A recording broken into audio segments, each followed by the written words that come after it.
Eu quero falar com vocês um pouco, vamos conversar um pouquinho sobre o Kant.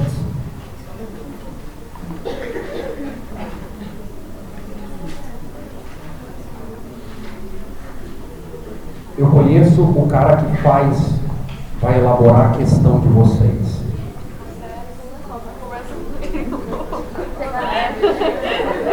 E pode ter certeza, ele vai cobrar um esclarecimento em Kant. Porque ele é estudioso de Kant. Esse é um tema. O que é o esclarecimento?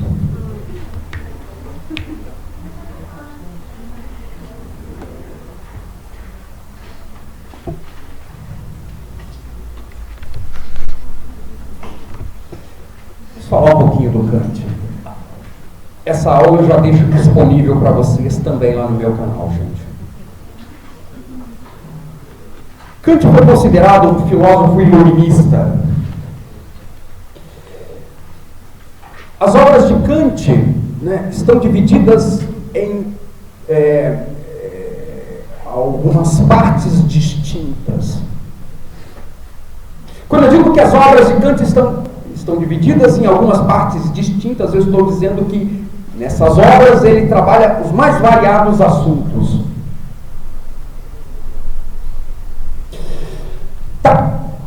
Como eu disse, o Kant foi um iluminista, e por iluminismo nós entendemos o auge, a supremacia da razão. Para o iluminista, aquele sujeito que viveu lá no período iluminista, ou seja, século XVII e século XVIII, a Europa estava se abrindo a uma nova cosmovisão, ou seja, a Europa estava se abrindo a uma nova realidade, e essa realidade tinha como finalidade colocar uma tampa nas antigas tradições, sobretudo a escolástica. E a questão é que, no que diz respeito ao movimento iluminista, como ele defendia a supremacia da razão, o Kant não vai fugir à regra. O Kant também defenderá a supremacia da razão, da mesma forma que Descartes. Só que o Kant ele se distingue do Descartes em alguns aspectos. Por quê? Porque o Descartes era extremamente racionalista, no sentido de que o Descartes ele vai fundamentar a existência humana a partir do cogito. Para o Descartes, a razão e a racionalidade era a causa da existência humana. Se eu penso e raciocino, logo eu existo. Se eu não penso e não raciocino, logo eu não existo. Portanto, é a racionalidade que faz de mim um ser racional. Eu sou, segundo Descartes, o quê? Cogito ergo sum. Eu sou o quê? Eu sou uma substância pensante. E esse res cogitans, ou seja, esse ser racional, ele se realiza, ele tem que se concretizar, e essa concretização e essa realização se dá corporeamente. Daí o res extensa. Porém, Kant, do ponto de vista da teoria do conhecimento, do ponto de vista do conhecimento humano, Kant ele não segue as mesmas pegadas nesse sentido que o Descartes. Por quê? Porque quando nós analisamos todo o escopo do pensamento kantiano, nós somos obrigados a ver que, no que diz respeito ao criticismo kantiano, ele está dividido em duas partes distintas. Quais partes são essas? A primeira parte, período pré-crítico. E é justamente nesse período pré-crítico que o Kant ele vai ler o David Hume. E ao ler o David Hume, embora ele não tenha sido empirista, o Kant não ter sido empirista, o Kant vê em David Hume certa plausibilidade. Quando o David Hume fala das relações de ideias, das questões de fato, atrelado à ideia de percepção.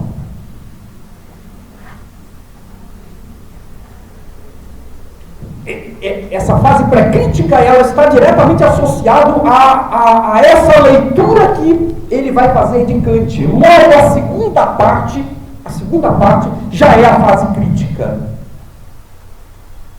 A segunda fase é a fase crítica, e é justamente nessa fase crítica que Kant escreve as suas críticas. Quais são elas? Crítica da razão prática, crítica da razão pura, crítica da faculdade de julgar. E 2 anos depois da crítica da razão prática, Kant escreve um texto que na realidade foi uma publicação que ele fez num jornal em Berlim, na época, cujo título é Aufklärung.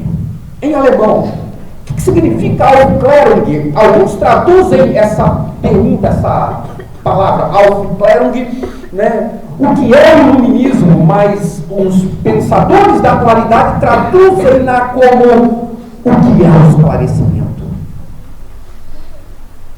Por que isso? Por que o que é o esclarecimento? Porque o Kant estava lá na universidade, na Academia de Ciências da Universidade de Berlim. De repente perguntam para o Kant, lá no auditório, alguém pergunta para ele: Kant, nós vivemos num período esclarecido. Pressupõe-se que o iluminismo seja o período esclarecido, onde o homem havia atingido o esclarecimento. Ele vai dizer: olha, nós não vivemos num período esclarecido. Nós vivemos um período de esclarecimento. É por isso que alguns perguntam, né, alguns interpretam essa palavra como sendo o que é o esclarecimento. A resposta à pergunta o que é o esclarecimento. Antes disso, deixa eu dar uma lida aqui no coisa que me chegou aqui.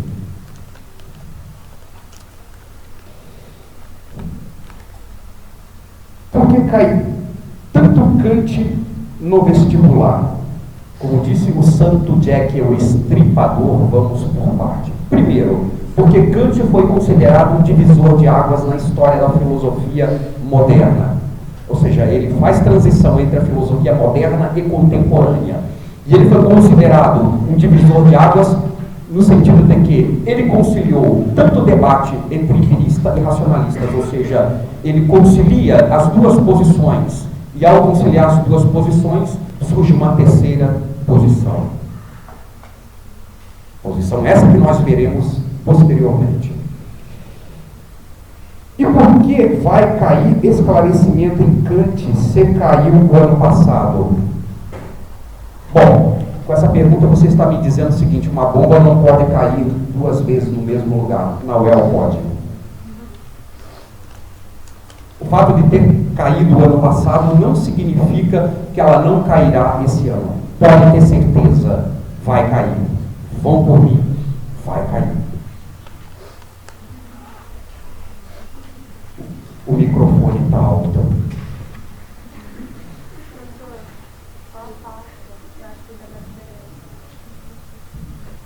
Será que dá agora? É? Diga. Crítica da razão prática, crítica da razão pura e crítica da faculdade de julgar.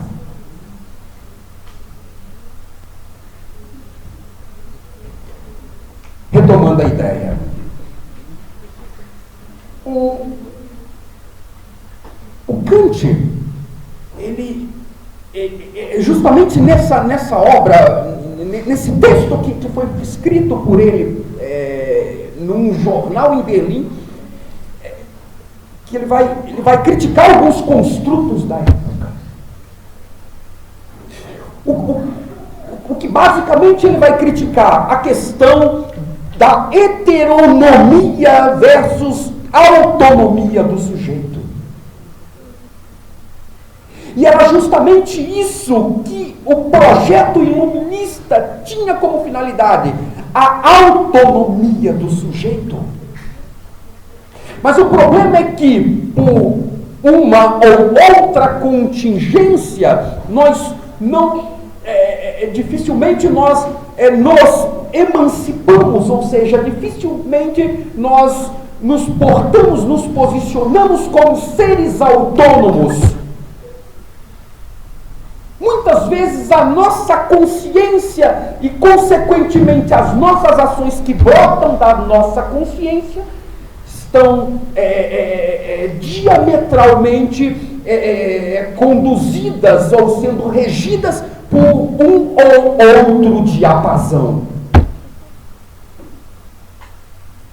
Isto quer dizer que sempre existe um maestro naquela orquestra conduzindo, né, da mesma forma que o maestro conduz, né, como os músicos, qual nota que o músico deve entoar, né, da mesma forma são os indivíduos, ou seja, nós estamos constantemente sendo assolados por indivíduos que estão regendo constantemente as nossas ações.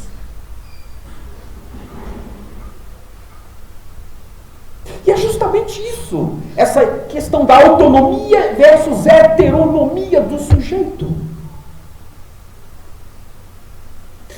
Mas para o Kant falar dessa questão da autonomia versus heteronomia, Kant vai falar, ou seja, ele fala a partir de duas categorias. Quais categorias são essas? Minoridade e maioridade.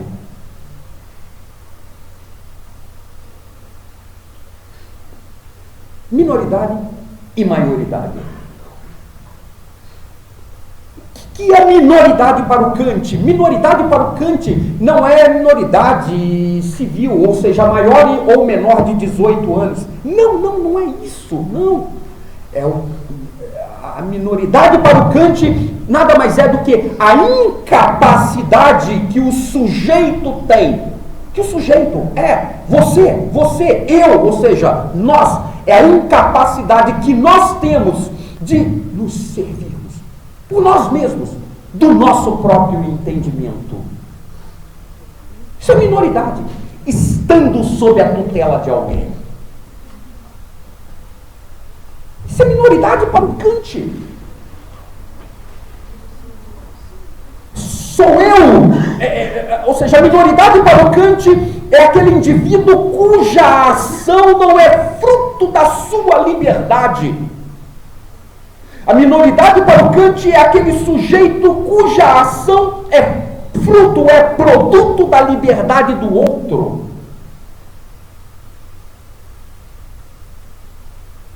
A questão é que em Kant, não que eu não sou livre, não, eu sou livre, mas o problema é que a preguiça e a covardia permite com que eu não saia desse estado de minoridade. Segundo Kant, você, única e exclusivamente você, é o responsável pela sua minoridade.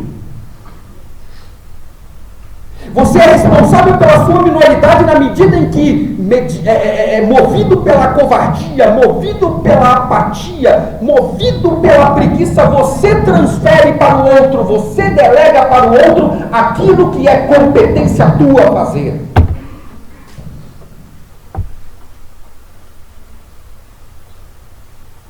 Isso é minoridade para o Kant.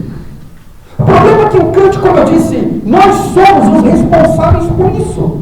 E a partir do momento que eu delego para o outro, a partir do momento que eu delego para o outro agir em meu nome, eu perco todos os direitos enquanto sujeito ou seja, eu perco direitos de regular sobre a minha vontade. Por quê? Porque a minha vontade não será mais minha, mas sim tua. Por quê? Porque eu transferi para você a capacidade de agir por mim, de pensar por mim, e você vai agir por mim e pensar por mim, não segundo os meus critérios de avaliação, não segundo os meus valores, mas segundo os teus valores.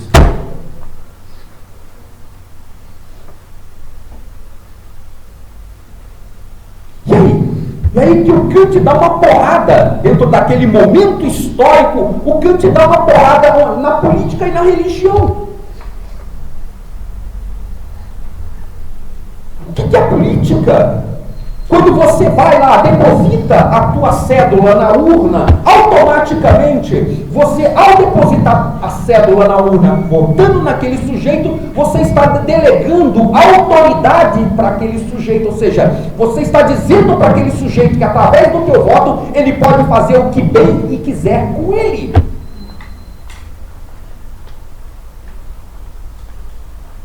Daí a responsabilidade. Daí responsabilidade em votar e votar adequadamente, votar bem. Esse é o problema. O problema é que, agora, dialogando com a sociologia, o problema é que o indivíduo, ele não vota. Pô, mas eu fui na urna votar. Depositei meu voto lá. O problema é esse. O problema, uma coisa é você ir, depositar o teu voto. Outra coisa é você votar. Porque para votar tem que votar consciente. E muitas vezes, a maioria esmagadora do povo brasileiro não vota conscientemente. Por quê? Porque o voto, ele não é fruto de uma reflexão madura acerca do candidato A, B ou C. Mas o voto, ele é produto da ação social, segundo o Max Weber.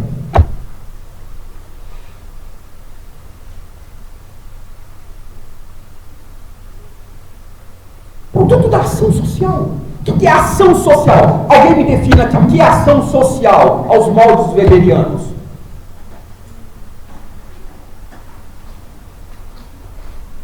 Gente, definição básica. O que é ação social? Me definam ação social segundo Max Weber. Tá. Ação social é toda ação que o indivíduo pratica influenciado pela ação do outro. Sou eu agindo, e ao agir, a minha ação não é produto da minha liberdade, mas a minha ação é por compulsão, ou seja, é fruto de uma ação externa. Ou seja, é produto da ação do outro. Daí deve ser considerado, né, um neo-kantiano. De onde vocês acham que Weber vai extrair elementos para o desenvolvimento da sua sociologia, ou seja, desse conceito de ação social? Possui 4 naturezas básicas. É do Kant. A ideia da liberdade em Kant, porra. Por isso que ele é um neo-weberiano. Ele é um neo-kantiano.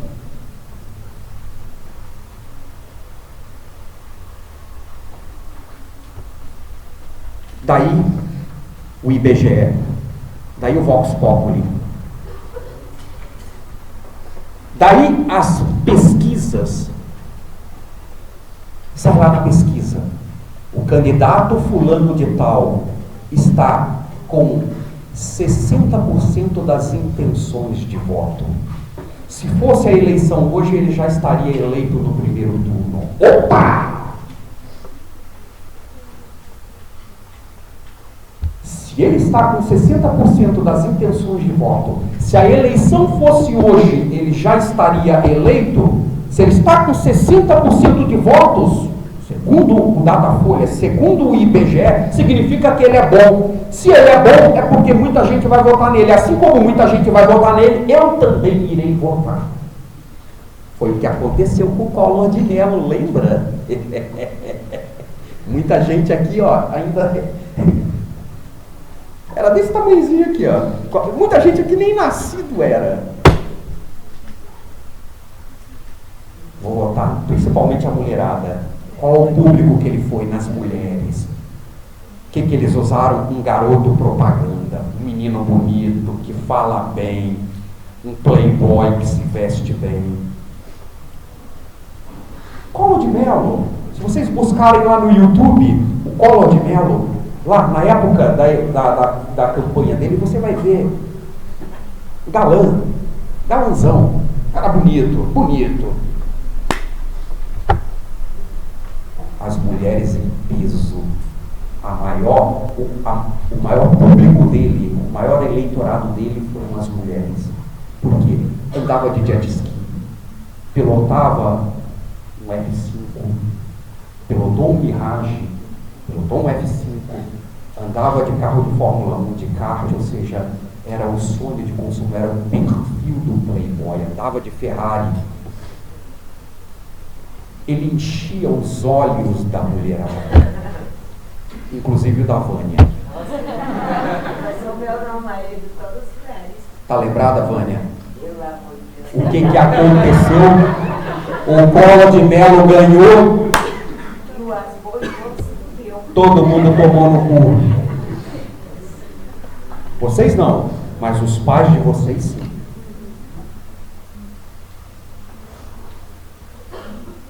Não queriam um candidato novo? Não queriam um político novo? Um presidente novo? Sim, tudo que pinta de novo, pinta na bunda do povo. Foi o que aconteceu. Ação social. Tudo isso que aconteceu foi produto da minoridade. Outra coisa. Líder religioso. Toma cuidado. Líder religioso. Não estou dizendo para você não ter uma religião, não é isso, não é isso. Mas eu estou dizendo que é para que você tenha critérios de avaliação. Isso é obrigação tua, porque a partir do momento que você delega para o líder religioso uma responsabilidade que é tua, que é de agir e pensar e, portanto, agir, ele vai agir por você. E uma vez que você é incauto, uma vez que você não tem o devido conhecimento que ele tem, o que ele vai fazer? Ele vai usar aquilo que ele tem à disposição, apostar na tua credulidade, usar aquilo que ele tem à disposição dele como massa de manobra para te manipular. Marcelo, você está falando merda. Ah, é? Então dê uma estudada quando chegarem na casa de vocês na história do Jim Jones. Jim Jones foi o maior suicídio religioso em massa.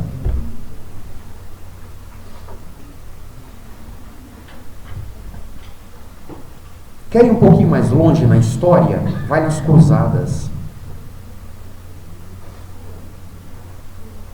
Analisa a trajetória dos cruzados, quem eram eles e por que eles foram lutar uma guerra santa. O que eles acreditavam? Eles delegaram à igreja o poder e a autoridade de pensar e agir por eles.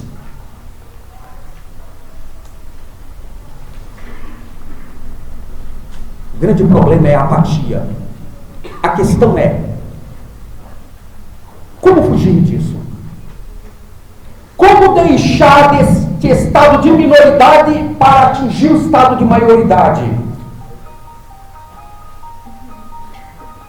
Como? É fazendo você mesmo o uso prático da razão. É fazendo você mesmo o uso público da razão.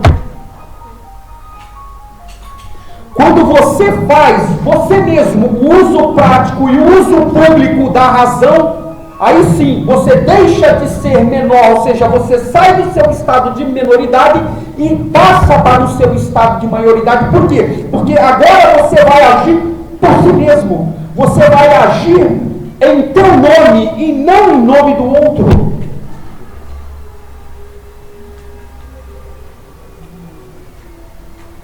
Você é autônomo.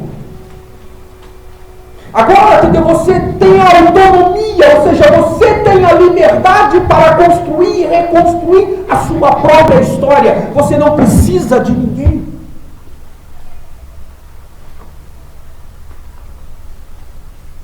E era exatamente isso que o Kant estava criticando naquela época. Não se esqueçam, Kant vem de auspícios luteranos, portanto pietistas.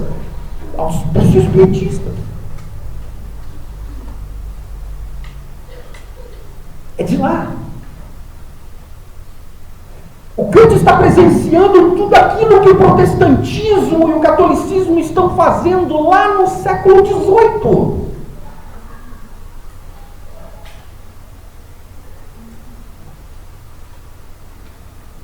Kant está presenciando a perda da autonomia, ou seja, a perda da vontade do indivíduo, ou seja, a preguiça que o indivíduo tem de pensar por si mesmo e transportar essa faculdade, esse direito para o outro. Está presenciando e está criticando isso. Ou seja, ao credo em Kant nada mais é do que uma crítica que ele vai fazer ao sistema, ou seja, ao indivíduo. E ao criticar o indivíduo, ele vai criticar a autonomia, ou seja, a perda da autonomia em detrimento da heteronomia.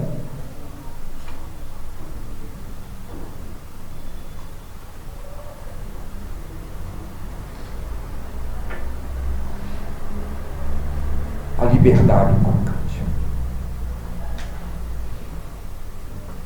Eu tenho a obrigação de agir, sim.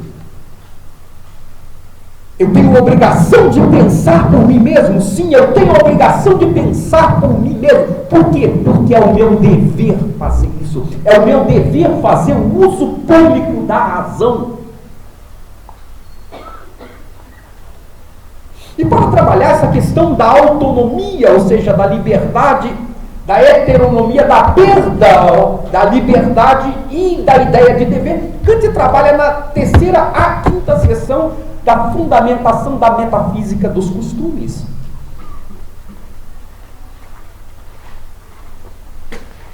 É nessa obra, nessas sessões que o Kant trabalha isso. Detalhe, essa obra também é cobrada. E eu vou fazer referência a esta obra quando nós estivermos falando sobre a ética em Kant. Por quê?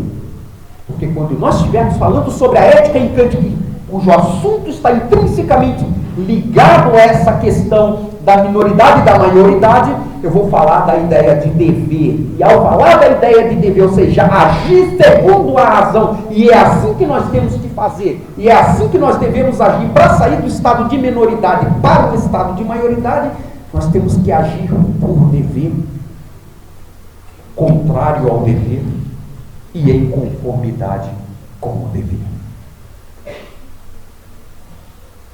Eu só posso fazer isso. Eu só posso agir sob todos os aspectos, segundo Kant.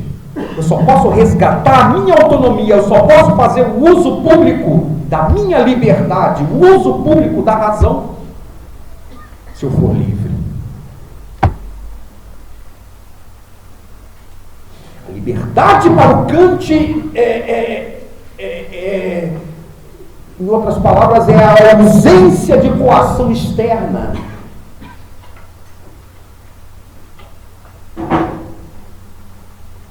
Uma forma muito simples de definir liberdade para o Kant, ou seja, é a ausência de coação externa. Ou seja, é a minha ação não subjugada por esse ou por aqueles ditames, mas é a minha ação enquanto produto da razão.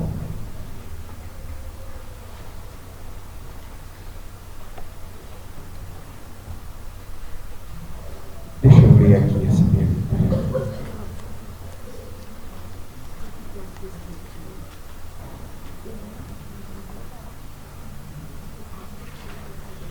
Professor, você vai falar de Kant no plantão?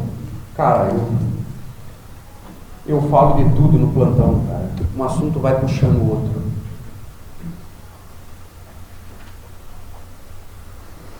Às vezes eu sento aqui e falo, porra, sei, o que eu vou falar? Aí vem, aí começa a falar. Sei lá, com certeza eu não vou entrar especificamente em Kant, mas pode ter certeza, eu não vou falar só sobre Kant, eu vou dialogar com a sociologia, com a história também. Podem ficar sossegados, isso é inevitável.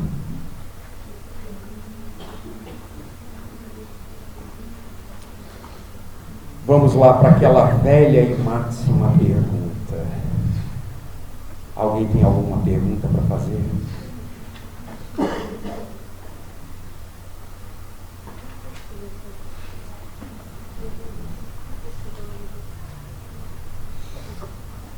Alguém tem alguma pergunta para fazer, gente? Pessoal, vocês entenderam isso? Eu não estou brincando nessa merda, vai cair no vestibular, gente. Pergunta pro pessoal do ano passado. Eu falei para eles na segunda fase, olha, gente, fiquem espertos que essa merda, isso vai cair no vestibular. Batata.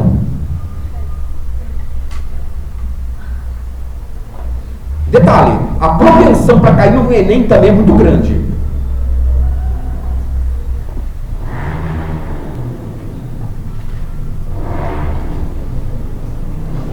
Pessoal, o nosso conteúdo da universidade já está quase completo. Diga. É a capacidade. Quem perguntou?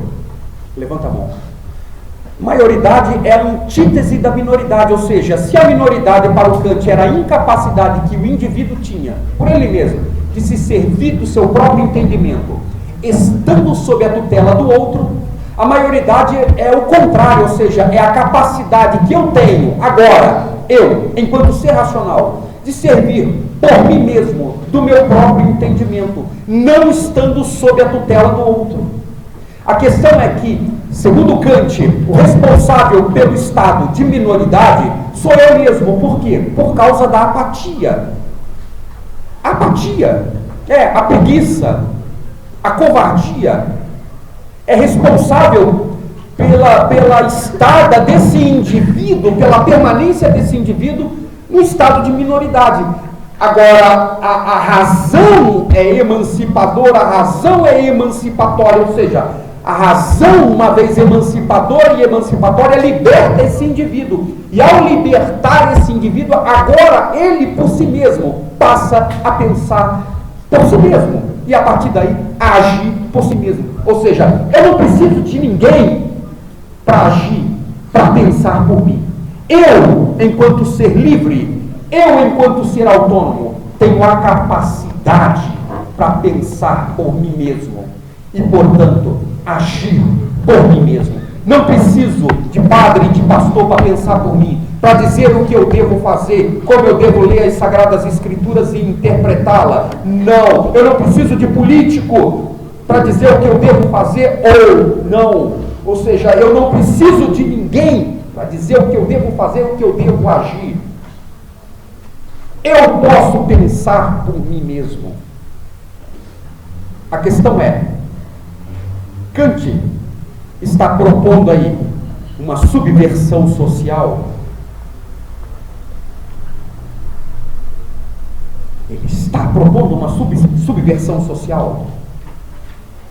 Ele está propondo aí uma rejeição à hierarquia. Não, ele não está propondo uma rejeição à hierarquia. Por que ele não está propondo uma rejeição à hierarquia? Porque Kant entende, quando analisa a sociologia de Kant, Kant entende que a submissão a uma hierarquia é salutar, ou seja, é importante para que haja um bom andamento da sociedade.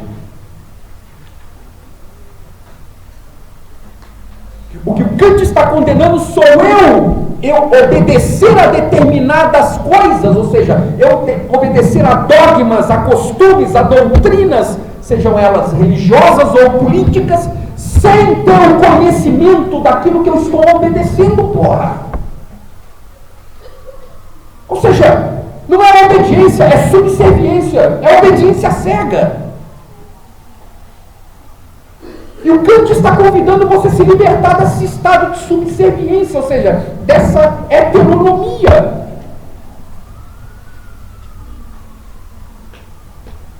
Ele não está dizendo que você não deve ser submisso à autoridade, não, você deve ser submisso à autoridade, porém, você deve ter consciência, primeiro, do que é ser submisso, ou seja, ter consciência do que é submissão. E aí, eu tenho consciência do que é submissão, o porquê eu tenho que ser submisso. Porque é o meu dever. Para quê? Para que haja um bom andamento da sociedade.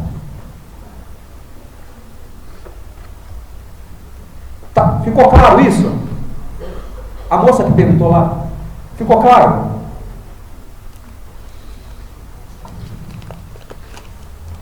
Professor, o estado de maioridade seria a mesma coisa que a liberdade ou um caminho para ela? São dois conceitos que estão intrinsecamente atrelados a Kant, liberdade e maioridade. Eu não posso falar de liberdade em Kant se eu não falar de maioridade. Por quê? Porque o menor, ele não é livre. Por quê? Porque ele transferiu, ele delegou direitos ao outro de pensar e, portanto, agir por ele. Se ele delegou direitos para o outro pensar e, portanto, agir por ele, logo o outro vai pensar e agir por ele segundo os valores dele e não meus.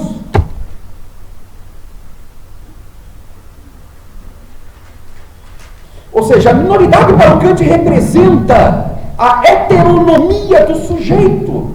Já a maioridade para o Kant representa a autonomia. E a autonomia para o Kant, como eu disse, é sinônimo de liberdade. Ou seja, está intrinsecamente ligado à ideia de liberdade. Eu só posso fazer eu por mim mesmo, um uso público e prático da razão e, portanto, agir se eu for livre. É a liberdade que me condiciona a agir segundo a razão, guiado por ela.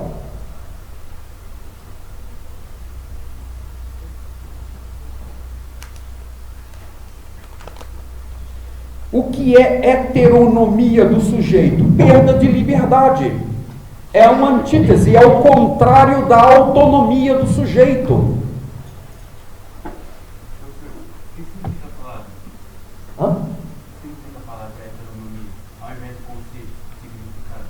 Hétero, nomos significa lei, ou regulamentação, ou regular. Hétero é outro.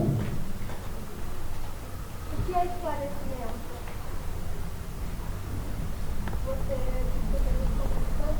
Tá.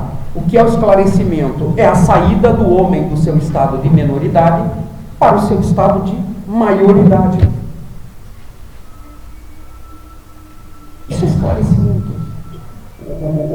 O indivíduo que atinge o esclarecimento é aquele indivíduo que sai do seu estado de menoridade para o seu estado de maioridade.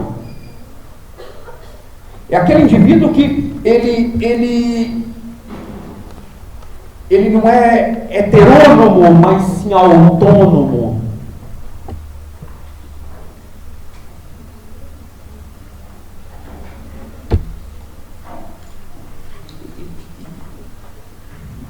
Isso é Aufklärung em Kant, gente.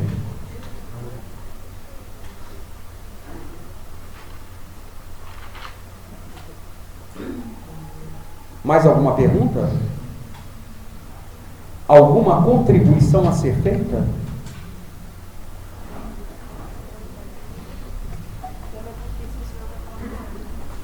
Próxima aula. Aí já entramos no imperativo categórico e hipotético em Kant. Outro tema também que cai no vestibular.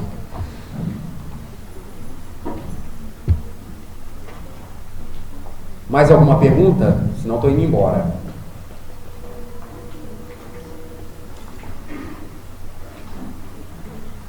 Vânia, não tem nenhuma pergunta para mim não, Vânia? Quero escutar você.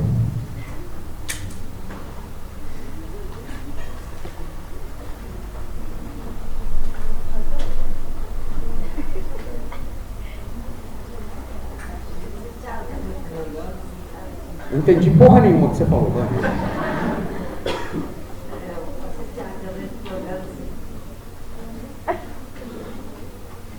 Eu estou te olhando, Vânia.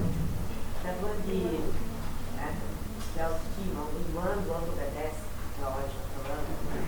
Submissa, obedeção. Da ordem. Submissa não, Vânia, obediência cega. Ou seja, sou eu te obedecer, mas não sei por que eu estou te obedecendo. Eu só sei que estou te obedecendo e preciso te obedecer. E você tem poder sobre aquela pessoa. Submissa. Aí eu passo a ter poderes sobre você. Você fala, não obedece, precisa de você. De certa forma, sim, Vânia. É assim que está achando falar. Ele me perguntou lá atrás.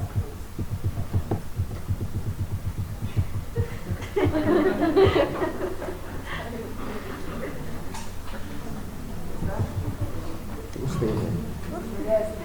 Hã? Você sabe que é pedra 90, né?